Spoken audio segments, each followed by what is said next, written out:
Hi hello నమస్తే welcome back to our channel flowers of my village. So friends, ఈరోజు వినాయక చవితి సందర్భంగా మేము ఎక్కువ ఫ్రెండ్లీ వినాయకుని చేయబోతున్నాం, బొజ్జ గణపతిని.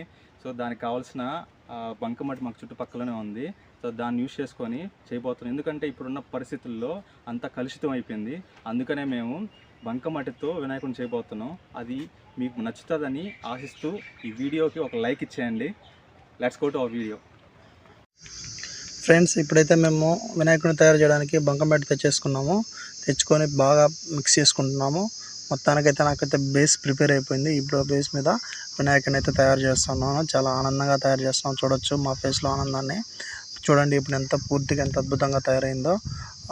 డీటెయిలింగ్ అయితే సూపర్ ఉంది. లడ్డులు కూడా అన్నీ సూపర్గా ఉన్నాయి. ఇప్పుడైతే పెయింట్ వేస్తున్నాను. పెయింట్ అంటే మన ఏదో కెమికల్ కలిపిన పెయింట్ అనుకుంటారేమో.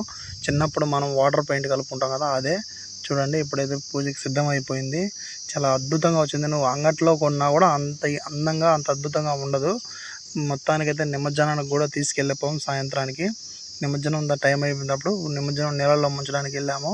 చూడండి ఒక పెయింట్తో కలిపిన విగ్రహానికి ఒక నార్మల్ బై హ్యాండ్తో తయారు చేసిన విగ్రహాన్ని చూడండి ఎంత అద్భుతంగా ఈజీగా కరిగిపోయింది. వీలైనంత వరకు అందరూ మట్టితో బొమ్మను తయారు చేయడానికి ప్రయత్నించండి. నెక్స్ట్ మా వీడియో మీకు నచ్చినట్టయితే like, share, subscribe for more videos. Full video link కావాలంటే కామెంట్ సెక్షన్లో ఇస్తాము, వెళ్ళి చూసేయండి. Thank you for watching.